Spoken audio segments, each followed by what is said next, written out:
वंशी विभूषित करान्नयनीरदाभात् पीताम्बरादनुनबिम्बफलाधरोष्ठात् पूर्णेन्दु सुन्दरमुखादरविन्दनेत्रात् कृष्णात् परं किमपि तत्त्वमहं न जाने। बुद्धिमान मनुष्य वही है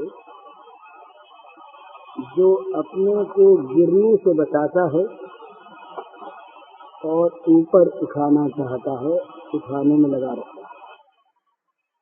बुद्धिमानी गिरने में नहीं है, बुद्धिमानी उठने में है। गौरव गिरने में नहीं है, गौरव उठने में है। मनुष्य जीवन की सफलता ये चारित्रिक पतन करके और संसार के पदार्थों को प्राप्त करने या इकट्ठे करने में नहीं है। सारे पदार्थ जाकर के भी यदि चारित्रिक उन्नति हो तो वही वास्तविक उसकी उन्नति है। तो अपने जो नियमों की बात कल हुई थी, परसों भी हुई थी, उसी के संबंध में ये निवेदन करना है। सबसे पहला अपना त्याग का नियम है पर अहित का त्याग। तुलसीदास जी महाराज कहते हैं, परहित सरिस धर्म नहीं भागी, पर पीरा सम नहीं अधमाई।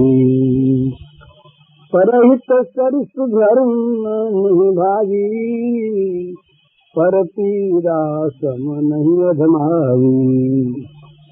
सबसे बड़ा धर्म है, यहाँ तो कह दिया कि इसके समान कोई धर्म ही नहीं।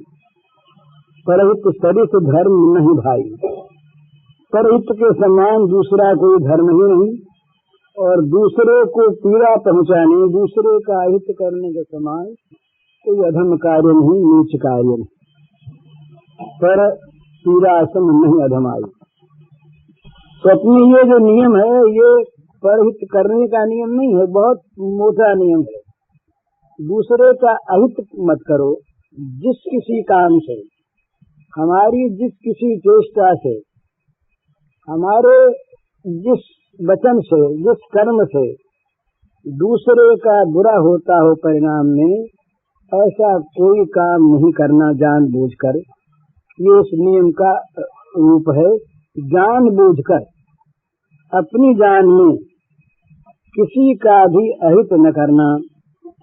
बहुत दफे मनुष्य ऐसी भूल कर बैठता है, और ये बहुत बड़ी भूल है, जब वो परहित में अपना हित देखता है, दूसरे का बुरा करने में अपना भला देखता है। इस प्रकार की जब बुद्धि मनुष्य की होती है तो उसका फिर पतन चौमुखी होता है। ये सिद्धांत मान लेना चाहिए, सत्य सिद्धांत है कि हमारे जिस काम से दूसरे का अहित होगा उससे हमारा हित कभी हो ही नहीं सकता। चाहे एक बार भ्रम से, हमारी बुद्धि की विकृति से अच्छी चीज होती दिख पड़े, हम समझे वहम हो जाए कहीं, लेकिन अच्छा होगा नहीं। जैसे जिस चीज का हम बीज बोएंगे वही फल होगा, इसी प्रकार बुरे का फल अच्छा नहीं हो सकता, बुरा ही होगा। बुरे का फल जिस प्रकार बुरा, इसी प्रकार अच्छे का फल अच्छा होगा। तो कभी भी मन में ये तो बात सोचनी चाहिए ही नहीं।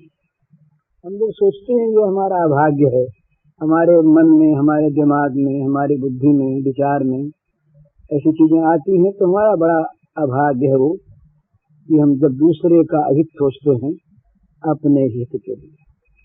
बहुत लोग सोचते हैं, और जहाँ कहीं अहित सोचने में बदले की भावना आ जाती है। किसी एक सज्जन ने कहा मुझसे कुछ दिनों पहले कि उनके किसी एक संबंधी को किसी ने बुरा बर्ताव किया या कुछ किया, उनकी डेथ हो गई। तो कहा भाई कुछ लोगों के ऐसा मन में आता है कि उसका बदला लेके उनको भी समाप्त कर दें। अब ये चीज आनी कोई अस्वाभाविक नहीं है। मन में जहाँ क्षोभ होता है, दुख होता है, वहाँ इस प्रकार की चीज आ जाती है, पर आती है मन की बुराई से ही। यदि मन में अहित न भरा हो कोई का भी, मन में यदि किसी की पीड़ा को देखकर और दुख होता हो। द्रौपदी ने स्वयं जब 5 पुत्र मारे गए द्रौपदी के और अश्वत्थामा ने बड़ी निर्दयता के साथ इन बच्चों को कत्ल कर दिया, सोते हुओं को, तो द्रौपदी के बड़ा दुख हुआ। उसके हृदय में आग सी लग गई। माँ, 5 बेटे थे, 5 के 5 समाप्त हो गए। दुखी मन से द्रौपदी ने कहा, अश्वत्थामा बड़ा बुरा किया, उसको दंड देना चाहिए। भीमसेन, अर्जुन, श्री कृष्ण गए, बड़ी लड़ाई हुई, पकड़ के उसको ले आए। जब पकड़ के लाए और देखा कि ये भीम इसको मारेंगे, तो द्रौपदी ने कहा मारना नहीं मारना। भीम ने कहा फिर पकड़वा के क्यों मंगवाया था, मारना नहीं। कहा उस समय मन में क्षोभ था, लेकिन जैसे मेरे पुत्रों की मृत्यु होने पर मैं रो रही थी, इसी प्रकार अश्वत्थामा के मरने पर आपकी गुरु पत्नी रोएगी, उनकी माता रोएगी, तो मैं अपना रोना तो मेरा हो ही रहा है, दूसरी को मैं रुलाऊं मेरे लिए, इसमें मुझे क्या लाभ होगा, इसलिए मत मारो। तो जहाँ मन में सद्भाव होता है, वो ऐसी चीज अगर आ भी जाती है तो ठहरती नहीं। ये तो प्रतिशोध की भावना है जो बहुत बुरी है, बहुत बुरी। बल्कि ये भावना करनी चाहिए, कठिन है पर है उचित यही, कि जो आदमी हमारा बुरा कर रहा है या किया है, उसने वाकई अपना बुरा किया है। हमारा बुरा, ये सिद्धांत बार बार समझ लेने का है, हमारा बुरा हमारे अपने प्रारब्ध के बिना कोई कर सकता ही नहीं। दूसरा निमित्त भले ही बन जाए, पर हमारा बुरा वो कर नहीं सकता, उसकी ताकत नहीं कि हमारे वैसे कर्म न हो, हमको हमारा बुरा कर दे, ये सर्वथा असंभव है। अतएव जो हमारा बुरा करने जा रहा है, वो भूल से, भ्रम से, किसी बैर की, किसी जोह की प्रेरणा से वो अपना बुरा कर रहा है, तो उसका बुरा तो होगा ही, हमारा बुरा वो कर नहीं सकता बिना हमारे प्रारब्ध के। तो इसलिए ऐसा जो प्राणी है, वो प्राणी संत पुरुषों की दृष्टि में तो दया का पात्र है। वे तो ऐसे लोगों के लिए भगवान से प्रार्थना करते हैं कि भगवान इनको सुबुद्धि दे। ईसा के जब वो कील ठोकी गई, यूं बांध दिया 2 हाथी, जो क्रॉस का चिन्ह आता है, ये बतलाता है कि ईसा मसीह के विरोधियों ने उनको लिटा दिया काठ पर, 2 हाथ यूं बांध दिए, सिर कर दिया, फिर उनके हाथों में कील ठोक दी, पैरों में कील ठोक दी। ईसा मसीह ने कील ठोकते समय कहा, हे भगवान, ये बेचारे भूले हुए प्राणी हैं, ये भूले हुए प्राणी हैं, ये जो मुझे दुख देने का प्रयत्न कर रहे हैं, भूले हुए प्राणी हैं, इनको क्षमा करना। एक बात नहीं, अपने यहाँ तो ऐसे उदाहरण, प्रहलाद को उसके गुरुपुत्रों ने मारने के लिए कृत्या पैदा की और कृत्या मारने को दौड़ी, लेकिन प्रहलाद की रक्षा भगवान कर रहे थे, वहां तक पहुंच नहीं सकी। प्रहलाद के वो क्षमा का तेज था, वो अहिंसा का तेज था, भगवान की कृपा थी। प्रहलाद को कृत्या न मार सकी, उसने लौट करके उन दोनों को मार दिया। षंड अमर्क, जो प्रहलाद को मारने का प्रयत्न जिन्होंने किया था, वे दोनों उसी अपने प्रयत्न के द्वारा मारे गए। उनको जब मरे देखा तो प्रहलाद का हृदय कांप गया। प्रहलाद के हृदय में दया उमड़ी। प्रहलाद ने प्रार्थना की, ये विष्णु पुराण में है, भगवान इन 2 ब्राह्मण कुमारों का मेरे लिए इस प्रकार मरण हो गया। वहां प्रहलाद की बात को जो उसने प्रतिज्ञाएं की हैं वो देखने से मालूम होता है कि प्रहलाद कितना अहिंसक था, कितना ऊंचा था। उसने कहा कि मुझे सांपों से जिन्होंने डसवाया, मुझे जहर पिलाया, मुझे हाथियों से कुचलवाया, मुझे जल में डुबोया, मुझे छत से गिराया, मुझे सांपों से कटवाया, इन सब के प्रति अगर मेरे मन में सद्भाव रहा हो, द्वेष न रहा हो, और इन सब में मैंने भगवान को देखा हो, तो मेरे गुरु पुत्र जीवित हो जाए। इससे पता लगता है उसका हृदय कितना विशाल था, कितना ऊंचा था। ये प्रतिज्ञाएं इस बात को बताती हैं कि ऐसा उसकी स्थिति थी। मामूली बात नहीं है। हमारा जरा सा कोई बुरा करने का संकल्प करना दूर रहा, हंसी में भी बुरा करने की कोई बात कह दे, मजाक में भी हमारा बुरा करने की कोई बात कह दे, तो हम उसके आजन्म बैरी बन जाते। जो हमने सुना है, उसने 2 आदमियों के सामने और हमारी बुराई की।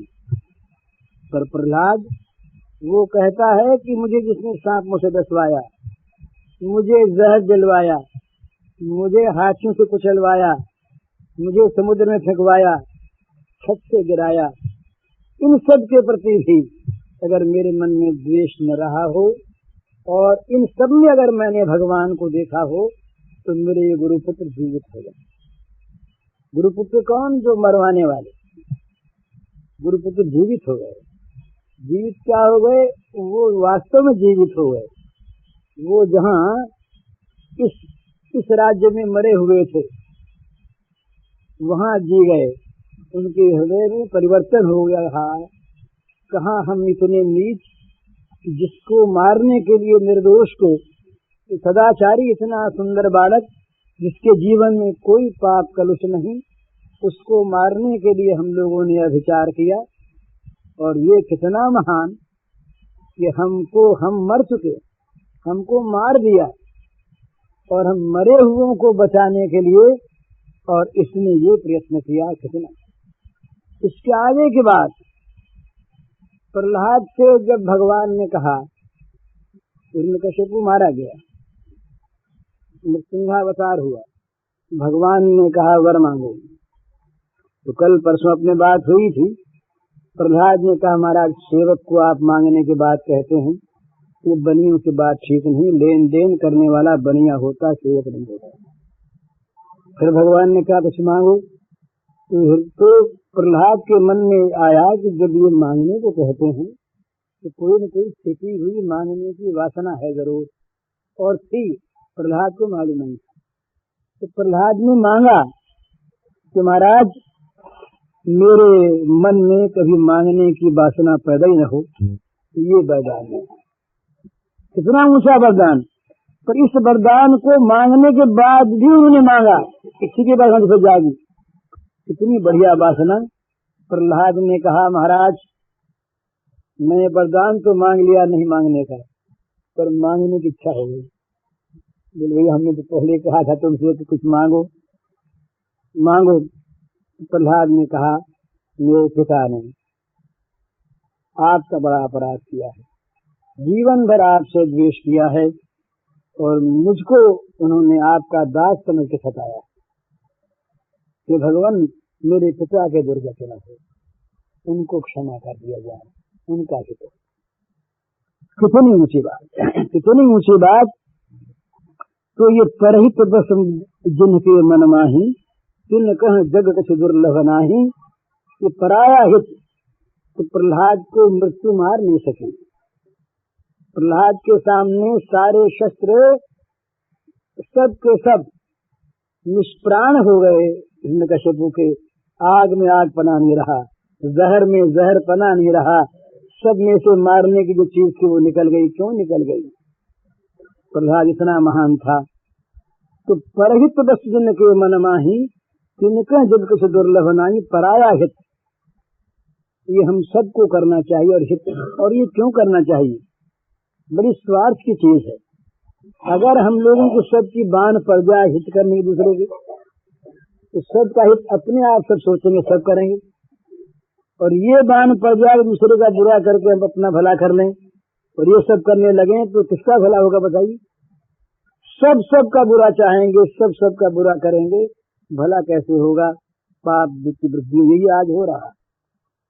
तो अपने यहाँ ये नियमों में सबसे पहले त्याग का नियम है, जानबूझकर किसी का भी अहित न करना, किसी के हित में बाधा पड़े ऐसा काम न करना।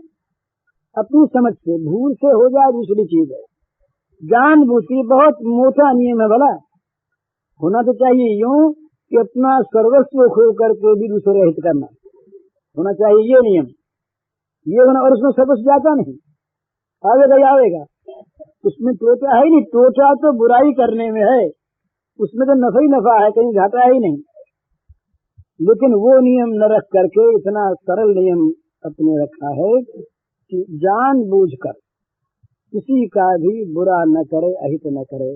कभी भूल से हो जाए भगवान से प्रार्थना करे, न समझ में आवे हो जाए तो होता क्या, जब बांध छूट जाएगी ना।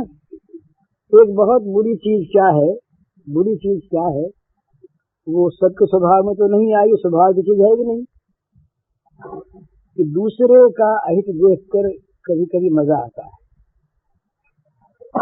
जैसे कोई आदमी गिर जाए ना, गिर जाए चलता हुआ रपट करके, आसपास वालों से हंसी आ जाती है। वो मुंह छिपाता है या यहाँ जो देखता हंसने वालों को, तो उसके मन में क्षोभ बड़ा होता है। पर ये वो बुराई से नहीं आती, ऐसी स्वभाव से आती है। तो ये स्वभाव बुरा है ना, बुरा है ना। किसी आदमी को हम दुख में देखें, किसी आदमी का बुरा होता हो, वहां पर उस अवस्था में हम होते तो हम क्या चाहते? हम चाहते कोई हमारे पास बैठ के हमें सांत्वना दे, कोई धीरज दे, हमारे दुख में कोई हिस्सा बटावे, हमारे अहित को मिटाने के लिए कोई उपाय बतावे, कोई चेष्टा करे, भावना ही करे। लेकिन यदि हमारे दुख में कोई हंसे, किसी को आनंद आवे, किसी को मजा आवे, तो हमारी क्या दशा होगी हमारे मन की? इसी प्रकार इसकी होगी। इसी प्रकार जिसका अहित होते देखकर हम हंसते हैं, हमारे मन में आनंद की, हमारे मुख पर आनंद की एक लहर आ जाती है। वो लहर उसके जा करके हृदय में शूल सी चुभती है और भगवान बड़े नाराज होते हैं। भगवान और बात इतनी नाराज नहीं होते। दूसरे का बुरा भगवान सहन नहीं कर सकते, इसलिए अद्वेष्टा सर्वभूतानाम, ये सबसे पहला लक्षण बताया भगवान ने। किसी भी प्राणी से द्वेष मत करो और मैत्री भावना करो। अद्वेष्टा सर्वभूतानाम मैत्र करुण एवच, 3 बात बताइए। पहले, किसी से द्वेष मत करो, सबके साथ मित्रता की भावना करो, और जहाँ दुख देखो तो वहाँ हृदय को पिघला दो, पिघल जाए, हृदय द्रवित हो जाए, बहने लगे। इस तरह से ये दूसरे के अहित की चेष्टा, दूसरे के बुरा करने का विचार भी बहुत बुरा है।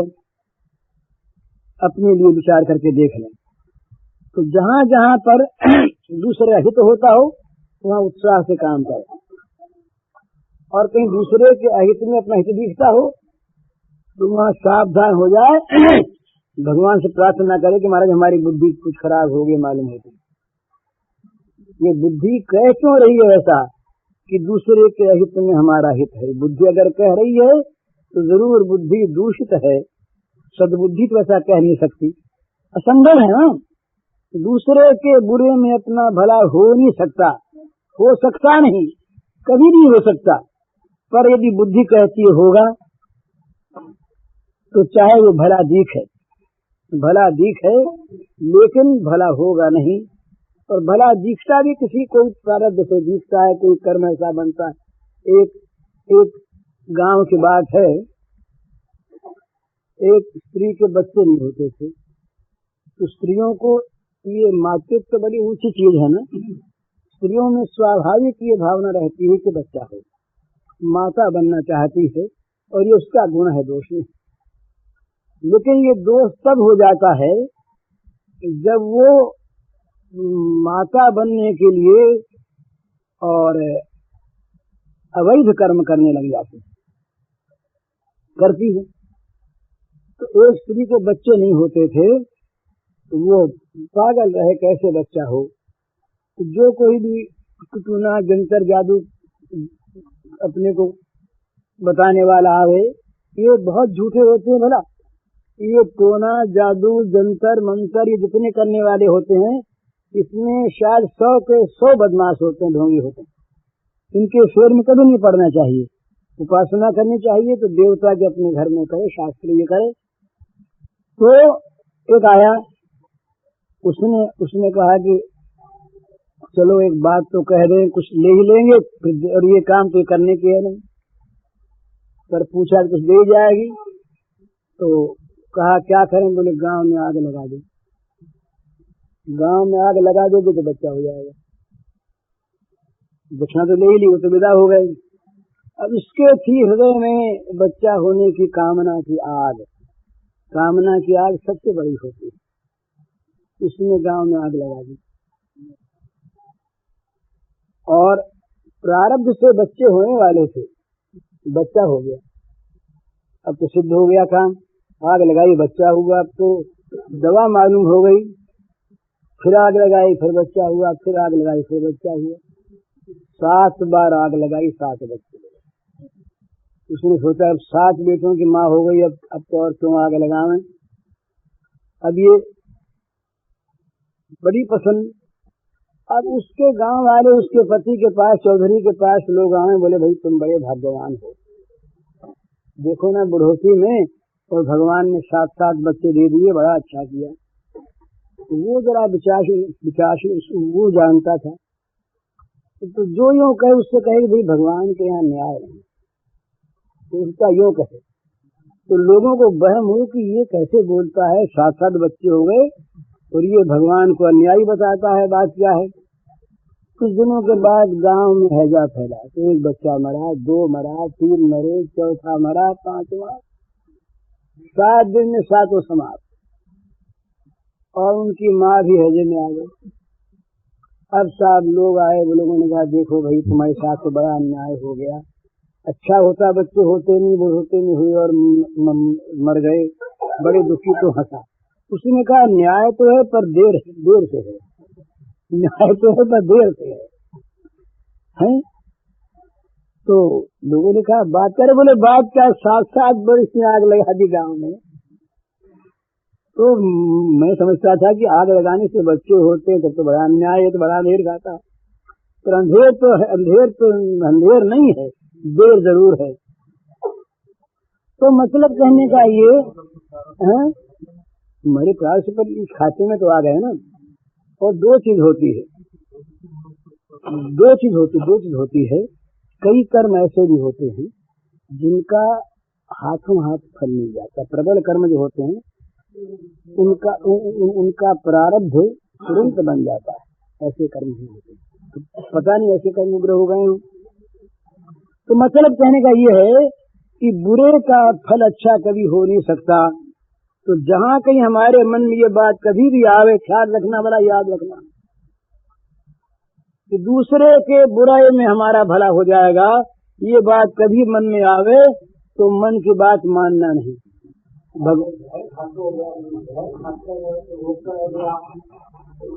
नहीं खाने दे रहे हैं, और वो जाने को जो जहर है, और दूसरा आदमी जाने को जहर है, और जिन्हें जहर नहीं खाने दे रहे हैं, और 3 महीने की जाते को जहर खाओ और जहर खाने दो बोलिए, तो भी तो आप पूरे तो जहर खा, जहर नहीं खाने दो, जहर खाओ बोलिए मर जाओ। तो आज बात कई सुना तो कई पर हित वस्तु के मन माही हित और चीज है। तो शराबी आदमी शराब पी कर नाचे, तो वो नाचने कोई सुख हो गई है।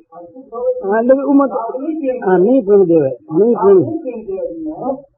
पर एक चीज एक पहले आपने देख लिया, पहले आपने देख लेना पवित्रता है, उस अन्न को पवित्र कर देगी। तो हाँ, वो उसमें कारण होता है, उसमें ये नहीं है कि डॉक्टर वैद्य की किसी प्रकार से वो ऐसा है कि वो हर एक के यहाँ जाते हैं और कहीं लोभ लालच भी कर बैठे, कहीं कहीं कोई कहीं मरते हुए से भी वसूल कर लें, जोर से हो जाता है ऐसा। इसीलिए राजा ने भी वर्जित है, राजा का ने भी वर्जित।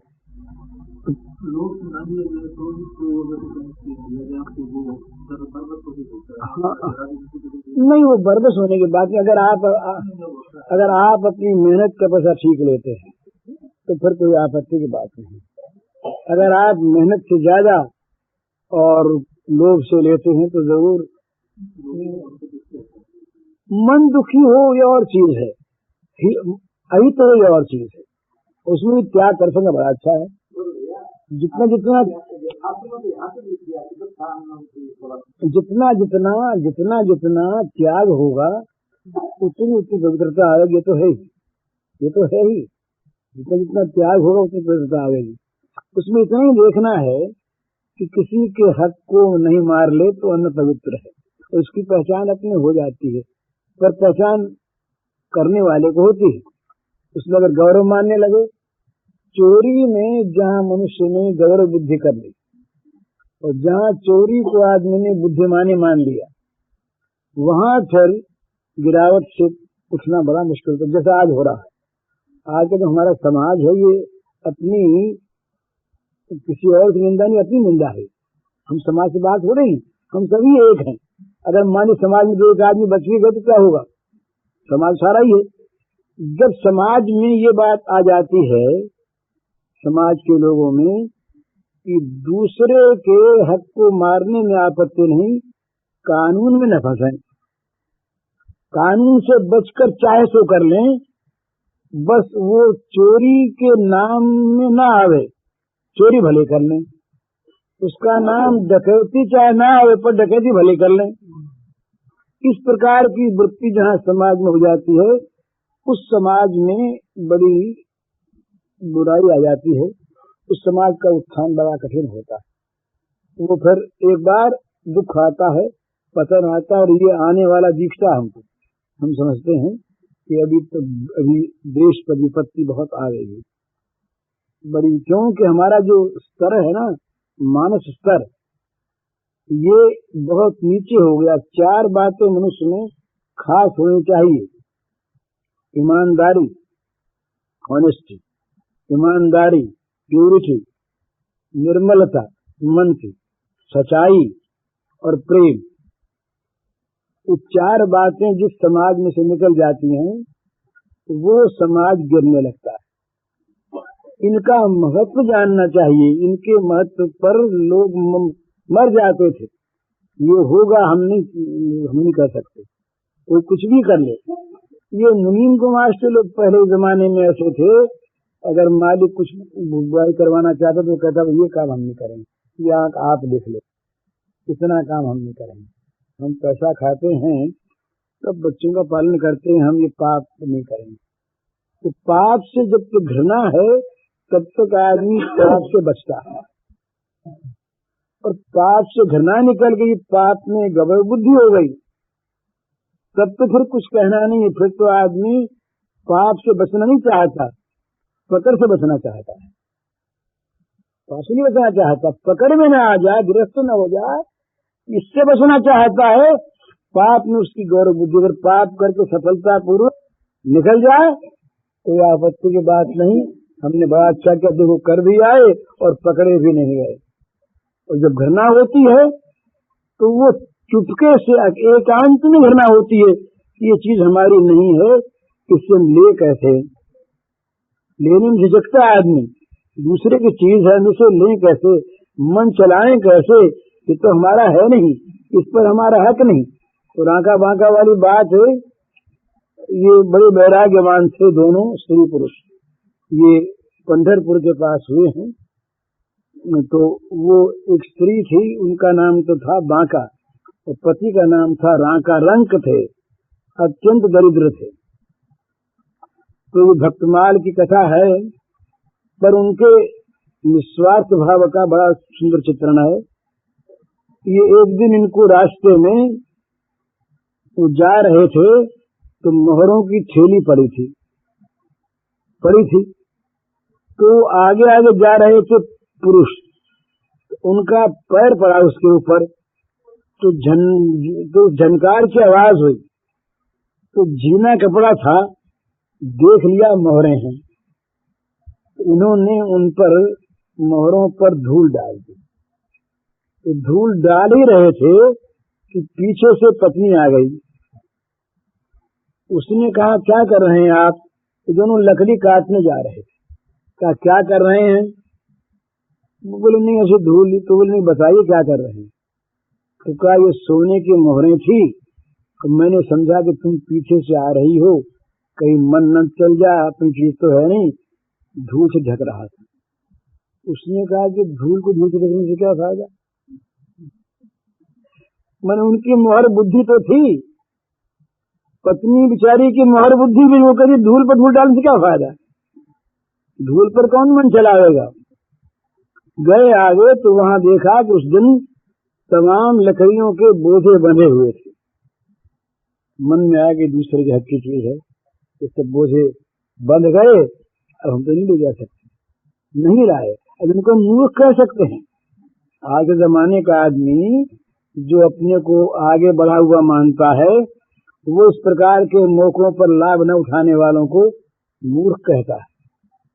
ऐसा बेवकूफ आदमी तो घर में आई हुई चीज छोड़ दी, इससे आगे था, ये तो बहुत दूर की चीज है, इससे बहुत आगे बढ़ करके कोई पैसा देने आवे और न ले, कहीं किसी के यहाँ से पैसा ज्यादा आ गया और वो उसको न रख ले, तो उसको भी मूर्ख कहते हैं। आ गया था ना घर में, झूठ कौन लौटाने की थी, कौन तुमसे मांगने आता था? ये 3 वर्ष पहले की बात है महाराज।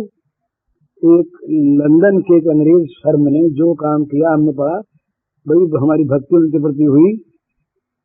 उनके कार्डबोर्ड का काम था। कार्डबोर्ड, ये गत्ते जो होते हैं ना, गत्तों से सामान बना करके बेचते थे। उन्होंने साल के पहले अपना बजट बनाया, अपना हिसाब देखा, गत्तों का हिसाब देखा, इस भाव के गत्ते आते हैं, इतनी मजदूरी, इतना खर्च लग करके इस भाव में पड़ते हैं, और फिर इतना हम उस पर नफा लेंगे। तो नफा सारा लगा कर जोड़ करके उन्होंने अपने दाम फिक्स कर दिए, उस दाम पर माल बेचा, ज्यादा पैसा लिया नहीं। सब लोगों ने माल बड़े मजे में लिया, कोई शिकायत नहीं, कोई ब्लैक मार्केटिंग नहीं, कुछ नहीं। उस फर्म ने साल भर के बाद हिसाब अपना देख करके 5 लाख रुपए ग्राहकों को लौटाए। ये कहकर लौटाए जितना हमने नफा रखा था, क्योंकि हमें कार्डबोर्ड सस्ते मिल गए, उससे हमने जो भाव रखा था, तो नफा हमारा इतना ज्यादा हो गया, ज्यादा पर हमारा हक नहीं, ये हम लौटा रहे हैं। ये चीज, ये दूसरे के हक पर ये अगर हमारे यहाँ कोई आज ऐसी बात कह दे तो उसको लोग मूर्ख बता रहे हैं। कैसा मूर्ख है? न कोई शिकायत है, न कोई बात है। अरे भाव अगर तेज हो जाता है तो क्या दोबारा देने आता क्या? ये दलील देंगे कि तेज हो गया होता तो घटा देता क्या? नशे में तुम देने गए, क्यों देने गए? ये तो बेवकूफी है, ये तुम्हारी बड़ी बेवकूफी है। लेकिन वो जो चीज है ना मन में, वो चीज तो अपने मन की अपने साथ रहती है। जिसको उस पैसे से, उस काम से घृणा है, उस स्वीकार करेगा कैसे? वो कर सकता नहीं। उसे करने में दिल में दुख होता है, जैसे लोभी आदमी का धन जाने में दुख होता है, उसी प्रकार सत्यवादी का सत्य खंडित हो जाए तो उससे इतना दुख होता है कि ये मेरे कलंक लग गया जीवन में, जो बात आज तक नहीं हुई। युधिष्ठिर बहुत रोए उस दिन महाराज, जिस दिन युधिष्ठिर को कहना पड़ा कि ये अश्वत्थामा मर गया हाथी आग में। युधिष्ठिर ने बड़ा पश्चाताप किया कि हाय हाय, जीवन में कभी झूठ नहीं बोले, आज झूठ बोल गए, यद्यपि आज्ञा भगवान की थी, सब कुछ था, बड़ा पश्चाताप, ये धन चला गया, वो संपत्ति मानता ना उसको।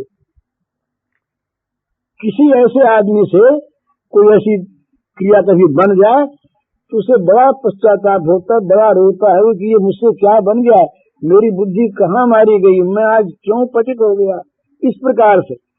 और जहाँ इसमें गौरव बुद्धि होती है वहाँ मन होशियारी मालूम होती है, अपनी पीठ हाथ ठोकता है, कह करके ही कि देखो ना हमने कैसा काम किया, लोगों को बताता भी है, देखो ऐसा काम हम करके आ गए, लोगों को मालूम नहीं हुआ, ऐसे कैसा। हमारे पास तो कई आया कि ऐसे बताया करते हैं, आकर के मुंबई से लोग आया करते हैं, वो बताया करते हैं हमने ऐसा किया, हमने ऐसा किया, ऐसा किया, वो तारीफ किया करते हैं अपनी। तो ये तारीफ जब आदमी करने लगता है ना अपनी, तो समाज भर उसका होता आदर। ये समाज का पतन यहाँ और होता है जब समाज चोरी का, व्यभिचार का, छल का, कपट का, असदाचार का आदर करता है, वो समाज और गिर जाता है। क्योंकि लोग देखते हैं कि चोर के पैसा लाए उसका समाज आदर कर रहा है, तो फिर चोर के अलावा आदर होगा। समाज में आदर होना चाहिए उसका जो सदाचारी हो, जो त्यागी हो, जिसके अंदर वास्तव में अच्छे अच्छे गुण हो, वो आदर का पात्र है, न कि समाज में जो धन में पद में ऊंचा वो आदर का पात्र, वो आदर का पात्र है। पर यदि उसमें ये चीजें बुराई के, कोई भी किसी डकैत को पूजा करने जाएगा क्या? पर हम तो पूजा करते हैं डकैत की। दिन भर आदमी, आजकल का आदमी जो है दिन भर चोरी करता है, तो ये बड़ी मुश्किल चीज है। आपने ठीक कहा कि किसका आपने ठीक समझे, हमारे स्वामी जी कहा करते थे, अब तो मौन हो गए, कि भाई किसका अन्न खाएं, किसका अन्न विशुद्ध है, कौन जानता है? बोले हम तो जानते नहीं किसका अन्न खाएं, ये चीज है। तो जैसे ही मैं कह उस पर रहा था कि बुराई केवल आदमी की नहीं है, बुरा अन्न खाने से, बुरी चीज को आप देख लीजिए, एक बार बुरी चीज को देखा और मन कहीं पतित हो गया तो बस उस बुराई में फंस जाएंगे आप। बुरी चीज सुन लीजिए एक बार, बुरा देखना, बुरा सुनना, बुरा सूंघना, बुरा स्पर्श करना, बुरा विचार करना, बुरे स्थान में जाना, बुरे वायुमंडल में रहना, बुरे साहित्य को पढ़ना। बोले हम तो किताब पढ़ते हैं, क्या बुरा? अगर किताब बोले हम अपने घर में पढ़ते हैं बैठे बैठे एकांत में। एक वो कितुसेन हमारे एक मित्र हैं, उन्होंने किताब लिखी व्यभिचार, बहुत पहले की बात है, उसका नाम था व्यभिचार।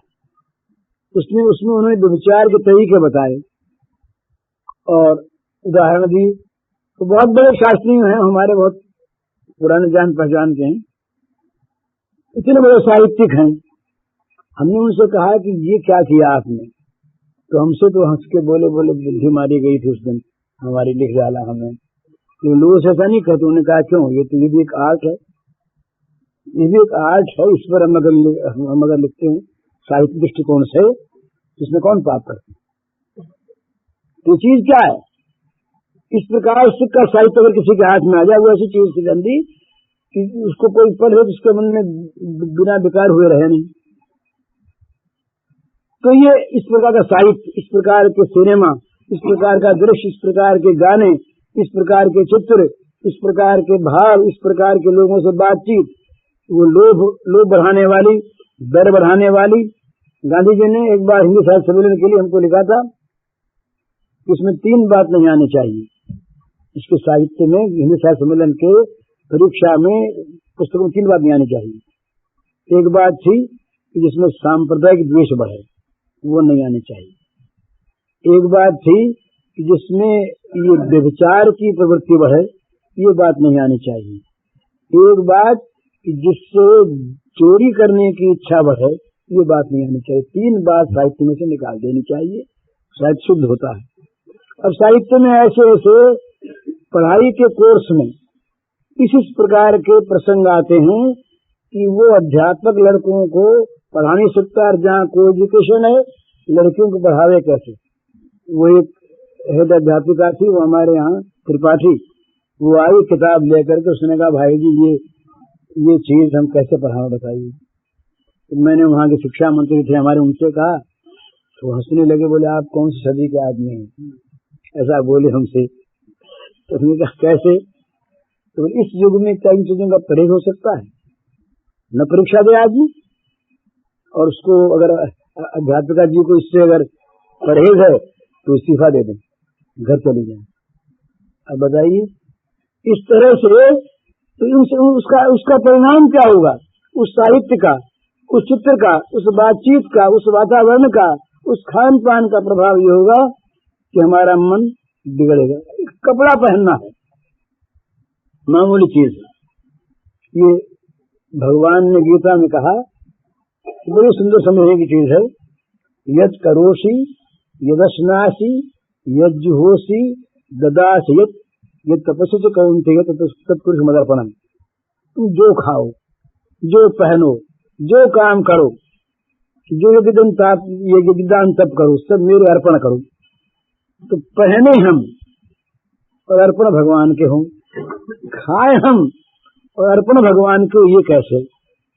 बड़ा सुंदर इसका भाव है। एक आदमी कपड़ा पहनता है सर्दी गर्मी से बचने के लिए, एक आदमी कपड़ा पहनता है शौकीनी के लिए, एक आदमी कपड़ा पहनता है लोगों को दिखाने के लिए, एक आदमी पहनता है लोगों को ठगने के लिए। भिन्न भिन्न भाव है ना, उन भावों के अनुसार ही कपड़ा पहनने वालों को फल मिलता है, उन भावों के अनुसार ही उस कपड़े का लोगों पर असर होता है। एक आदमी अगर समाज में अगुवा है और वो अगुवा आदमी यदि ऐसे कपड़े पहनता है कि जिन कपड़ों के पहनने से बेशर्मी आती है, जिन कपड़ों के पहनने से विकार आता है, ऐसे कपड़े पहन करके वो क्या करता है?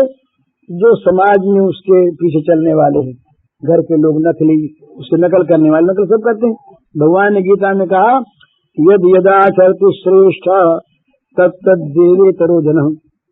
ये जवाहर जाकेट हो गई, साहब जवाहर जाकेट हो गई, बिरला पगड़ी हो गई है, गांधी जी की टोपी, वो खादी की टोपी आ गई, गांधी का नाम पड़ गया उसका। ये क्यों? इस टोपी में और पगड़ी में कोई महत्व थोड़ी है। वो गांधी जी माँ का महत्व है, वो बिरला का महत्व है। उनकी जो समाज में अगुवा होते हैं, उनकी नकल जितने गिरोह के आदमी उनके होते हैं, ज्यादा या कम वो करते हैं। हाँ, नेहरू कोट भी चल गया, हो गया। अरे तो नेहरू कोट क्या चला? ये तो नरगिस साड़ी चली है, नेहरू कोट की बात कहते हैं आप। तब फिर देखिए, ये आदमी का पतन है कि नहीं? ये पतन है कि नहीं? तो इससे इसका परिणाम क्या होता है? दूसरे लोग उसके नकल करके वैसा बनते हैं, वैसा बनते हैं तो समाज में एक विष आ गया।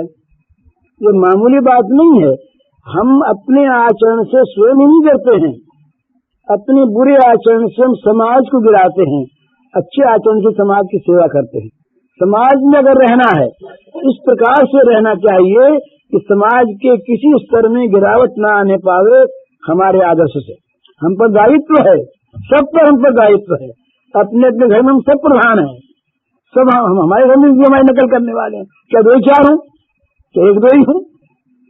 तो जो हमारी नकल करेंगे, अगर हमारी बुराई होगी तो बुराई की नकल करेंगे, वो बुरे बन जाएंगे। तो इसलिए न बुराई स्वयं करे, न बुराई को दूसरा करता हो तो उसका संग करे, बुरे से हमेशा बचता रहे। घृणा उससे नहीं है कि जो बुरा करता है, घृणा उससे है कि मन बिगड़ता हो। ऐसा घर में चित्र न रखे, ऐसी घर में कोई बातचीत न करे। जिस ये मामूली चीज मालूम होती है, लेकिन उसका रंग जब चढ़ जाता है तब वो फिर हाथ की बात नहीं रहती, फिर तो वो घर का बच्चा हाथ से निकल जाता है। तो ये बड़ी सावधानी की आवश्यकता, ये सावधानी होनी चाहिए। जो बुजुर्ग हैं, नेता हैं, अगुवा हैं, घर में जो आगे चलते हैं, जिनको समाज में घर में लोग मानते हैं, उन सब का ये कर्तव्य है कि वो अपने आप को बड़ी सावधानी से रखे, अपने आप को कहीं तो आदर्श रखे। गांधी जी ने कहा, एक बार लिखा कि मैं जो ये पंचिया पहनता हूँ, घुटने से ऊपर तक का वो कपड़ा पहनते थे और कुर्ता रोमन छोड़ दिया। उन्होंने कहा कि मैं देखता हूँ कि मेरे ये पहनने से सब लोग ऐसा पहनने लगेंगे, सो बात नहीं है। लेख लिखा था उन्होंने नवजीवन में, इसलिए नहीं पहनता कि सब लोग पहन लगेंगे, मैं आशा नहीं करता। लेकिन ये आशा करता हूं कि मुझे जो अच्छा समझते हैं वो मेरी नकल करके कपड़े के नियंत्रण में आ जाएंगे। उनका कपड़ा सीमित जरूर हो जाएगा, धोती तो बड़ी पहनेंगे, कुर्ता भी पहनेंगे, पर उनकी एक सीमा हो जाएगी, वो नियंत्रण हो जाएगा। वो फिर अनाप शनाप नहीं पहनेंगे, अधिक नहीं पहनेंगे, कोई खर्च नहीं करेंगे। उन्होंने एक जगह ये लिखा कि भाई उन्होंने ये लिखा कि मैं करता तो हूँ ये विनोद ही, लोग मानेंगे नहीं, पर बोले मेरी नकल अगर सब लोग करने लगे और हाई कोर्ट के जज भी, बैरिस्टर भी और यूनिवर्सिटीज के ये चांसलर भी, तो बड़े लोग भी, तो कपड़े का खर्च कम हो जाए अपने आप। जब चाल चल जाए ना, उसमें बड़ाई का बोझ होने लगे और सब लोग नकल करने लगे, बोले साहब हाई कोर्ट जज भी ऐसे करते हैं, वो बड़े आदमी ऐसा करते हैं, तो सब लोग अगर एक धोती और एक चद्दर में आ जाए तो कपड़े का खर्च अपने आप कम हो जाए, तो फिर खर्च घटाने की बात करनी न पड़े। दिन में जो 7-7 दफे खाते हैं, अंग्रेजों की चाल आई ना, सबसे पहले उठते ही हम लोगों में आ रही है। गांधी जी से इसमें बड़ी बाधा लगी थी, गांधी जी गए, अब पहले तो हुआ बेड टी, उठते बेड टी हुई, बिस्तर की चाय, हाथ धोना नहीं, मुंह धोना नहीं, सिगरेट और चाय ये 2 चीज बिस्तर पर चाहिए उठते ही। उसके बाद हुआ ब्रेकफास्ट, उपवास भंग हुआ रात्रि भर का। उसके बाद फिर वो हुआ लंच, बीच होते वो फल होते हैं वो अलग। उसके बाद दोपहर का क्या कहते हैं उसको, हैं नहीं, दोपहर के वो होता है, भूल गया मैं। उसके बाद होती है शाम की टी, उसके बाद होता है रात को डिनर, उसके बाद रात को सोते वक्त कुछ और ले लेते। 7 दफे खाना होता है, तो 7 बार आदमी खाए और बिना भूख के भी खा लेता भला आदमी। आदमी के सामने तो कम चीजें हो कम खाता है, और कम दफे खाए तो कम खाता है, स्वाभाविक। ज्यादा दफे खाएगा ज्यादा सामान होगा, अभी खाने का ये 200 प्रकार के बांध के रख दीजिए आपके सामने। बोले हम तो रोज 1 पाव खाए, 8 पाव खाते हैं, उसमें देखिए आज फिर खाई लेंगे, क्या नहीं सा चखा तो चखई मासर हो जाएगा। तो संयम कैसे हो, तो ये भी समाज के सामने एक चीज है। समाज के सामने संयम रखे, समाज के सामने कपड़े में, लत्ते में, पहराव में। ये दहेज चला हम लोगों में, दहेज आजकल तो आफत हो गई, दहेज की आफत हो गई। उधर चोरी करें, उधर बदमाशी करें, टैक्स बचावें, इधर दहेज में न दें तो लड़की की शादी न हो, बड़ी आफत, लड़की को फेंक कहाँ दें। ये पहले कुछ जातियों में था, अब सब में फैलने लगा। भागों में नहीं है, पर वो लोग छिप छिप के कार मांग लेते हैं, और लड़के विलायत जाते हैं, उनकी पढ़ाई के लिए मांग लेते हैं, ऐसे नहीं सही। तो ये चीज हंसने की नहीं है, ये सोचने की चीज है कि मनुष्य जो है वो समाज का एक प्राणी है, तो वो समाज की दृष्टि से भी उसको संयमी होना चाहिए, दोषों से मुक्त होना चाहिए, बुराई से अलग रहना चाहिए। और अपने साधन के लिए तो साधन तो ऐसी चीज है कि दूसरे की ओर बिल्कुल न देख कर, दूसरा क्या करता उसके ओर न त्याग कर, वो तो केवल अपने विशुद्ध मार्ग पर दृढ़ता के साथ बढ़ता चला जाए। तो नीतिकार कहते हैं, निंदन्तु नीति निपुणा यदि वा स्तुवन्तु लक्ष्मी समाविशतु गच्छतु वा यथेष्टम अद्यैव वा, टिफिन कहते हैं उसको, अद्यैव वा मरणमस्तु युगान्तरेव न्यायात् पथ प्रविचलन्ति पदम न धीरा। कहते जो धीर पुरुष होते हैं उनका लक्षण बताया कि अपने मार्ग पर चलने वाले हैं बड़ी दृढ़ता के साथ, वो उनका लक्षण कहते हैं कि निंदन्तु नीति निपुणः, अरे गरे आदमी नहीं, जो समाज में नीति में निपुण माने जाते हैं, ऐसे लोग चाहे उनकी निंदा करें अथवा स्तुति करें, दोनों तरह से आदमी गिरता है, निंदा से भी स्तुति से भी, तो निंदा करें चाहे स्तुति करें। और लक्ष्मी समाविशतु गच्छतु वा यथेष्टम, लक्ष्मी जी चाहे आ जाएं और चाहे मन आवे वहां चली जाएं, यथेष्टम। और अद्यैव वा मरणमस्तु युगांतरेवा, मृत्यु चाहे अभी आ जाए और चाहे युगों के बाद आवे, परंतु जो धीर पुरुष हैं, दृढ़ पुरुष हैं, अपने व्रत पर तत्पर पुरुष हैं, ये प्रविचरन्ति पदम न धीराः, तो एक पैंड भी विपरीत मार्ग पर नहीं रखते, न लोभ में न भय में। तो इस प्रकार से जो साधक की ये बात है, वो तो समाज की बात वहां पे कर्तव्य अलग है ही, तो साधक के लिए तो खास वो तो अपने लिए चाहता है कि मानव देह की प्राप्ति हुई है भगवान को पाने के लिए, दूसरा काम करना मानवता से विपरीत जाना है, इसलिए उसे तो किसी और न ताक कर सीधे अपने मार्ग पर बढ़ते चले जाना चाहिए। कोई निंदा करे या स्तुति करे, भला बतावे बुरा बतावे, उसको इसकी परवाह नहीं करनी चाहिए, तो अपना बस डटा हुआ चला जाए, किसी और ताके नहीं। विवादों इसलिए कहा है कि वो विवाद भी न करे। कोई कहे कि भाई तुम ठीक नहीं, बोले बिल्कुल ठीक नहीं, बिल्कुल ठीक, इतने में छुट्टी हो गई, कहना नहीं ठीक है, बोले कैसे ठीक बताओ। अब उसमें आफत होगी, उस विवाद करे आपस में, तो नारद जी कहते हैं कि वादो नावलंबे, साधक विवाद न करे। बोले क्यों न करे, क्या होगा, तो कहते तो बाहुल्यावकाशात, विवाद के बढ़ने की गुंजाइश है, विवाद न करे, दूसरे का दोष न देखे, और अपना गुण कोई बताता हो, दोष बताता हो, उसे सुने नहीं। तो उसके लिए कई 5 बात कही महाराज, 5 बात कहिए। वो साधक जो है वो अंधा बन जाए और बहरा बन जाए और गूंगा बन जाए और लंगड़ा बन जाए और पागल बन जाए। इसका अर्थ ये है कि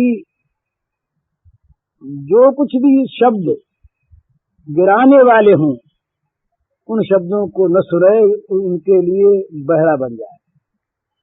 जो शब्द बुरी बात पैदा करने वाले हों, बुरे हों, उनके लिए गूंगा बन जाए।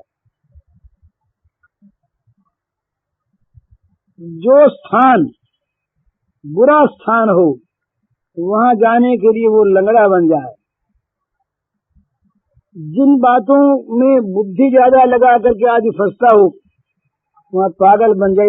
जो बहुत सयाने होते हैं ना, सयाने बहुत, ये ज्यादा फंसते हैं, सयाने अधिक फंसते हैं। कि उसके सयानों के पास बहुत लोग आते हैं और उनकी बुद्धि बहुत काम करती है, वो अगर अपने सयानत की बात न करे तो मन में होता है कि हमारी तौहीन हो गई।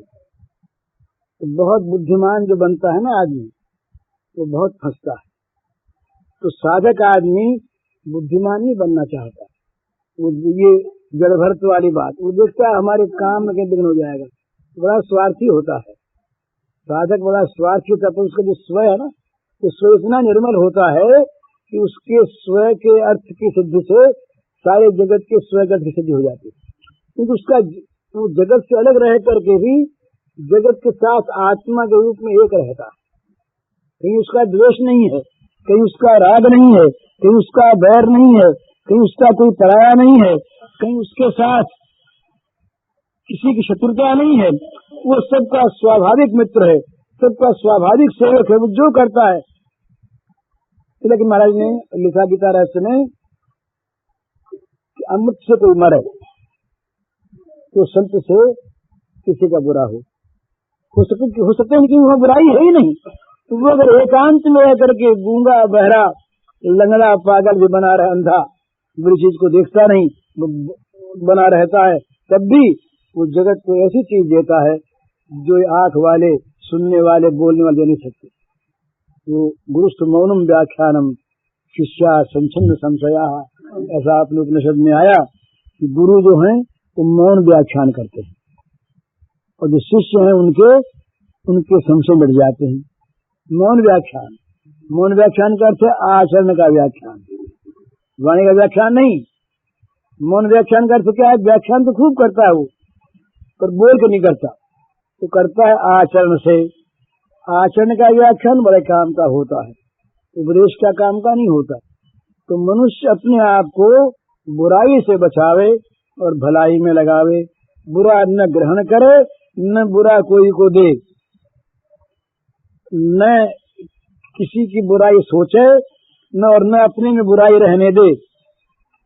तो बस चुपचाप अपने मार्ग पर चलता चला जाए और सीधता से जाए।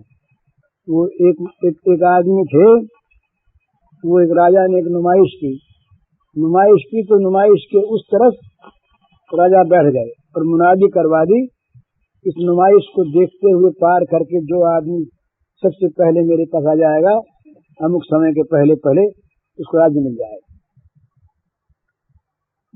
जब डोली फिरी तो हजारों लोग तैयार हुए, हम जाए पहले। और नुमाइश ऐसी बढ़िया बनी थी, इतनी सुंदर सुंदर उसमें खाने की, पहनने की, देखने की, सुनने की सब चीजें उसमें। कहीं गाना हो रहा है, कहीं मुजरा हो रहा है, कहीं भोजन हो रहा है, और कहीं बाग लगे हैं, कहीं इत्र की दुकानें हैं, कहीं बढ़िया कपड़े हैं, कहीं नाच हो रहा है, न मालूम कितनी चीजें वहां पर। तो आदमी घुसा अंदर, बोले अभी तो क्या 4 बजे का टाइम है, जरा इनमें देख लें, कहीं खाने में घुसे, खा लिया ज्यादा, तो जरा सा वहाँ आराम जरा सो लें।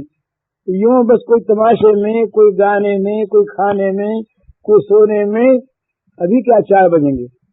बीच बीच में विघ्न आते गए, 4 तो बजने वाले से काल तो मानता नहीं, सब रह गए। एक आदमी जो था वो दौड़ा चला आ रहा, तो नुमाइश वाले ने कहा ठहरो, जरा गाना सुन जाओ, जरा खा तो जाओ, जरा नाच देख जाओ, जरा यहाँ बहुत सुंदर सोने का स्थान है, जरा सो जाओ, आराम कर जाओ, हवा ले ठंडा पानी पी जाओ।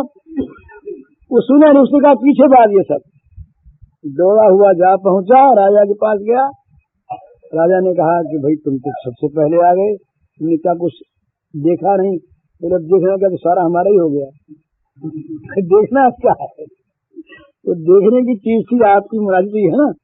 इस समय से पहले जो राजा, राज्य उसका, राज्य अगर मेरा हो गया, सारा मेरा हो गया। अब मैं देखूंगा धीरे धीरे। तो देखने वाले फंसे रह गए और दौड़ने वाला जा पहुंचा। तो साधक जो है वो दौड़ता है। दौड़ने का अर्थ क्या है?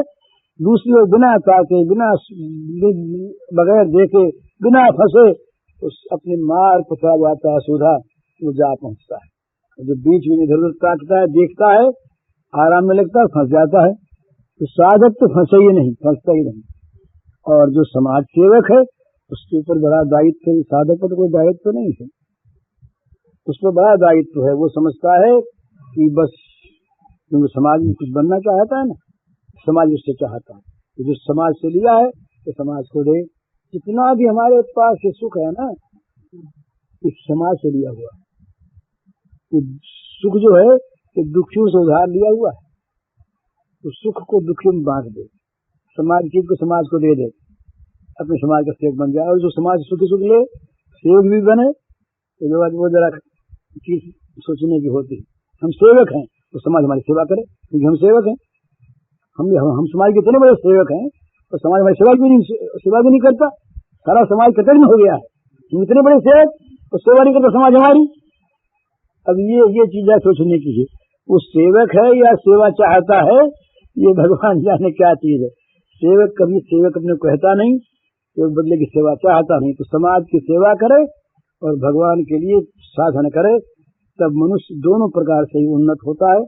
और तब मनुष्य के अंदर वो सात्विक वो भावना आती है जो अड़ोसी पड़ोसी को, आसपास रहने वालों को, संपर्क में आने वालों को, बातचीत करने वालों को, कभी देखने सुनने वालों को भी वो पवित्र कर देते हैं।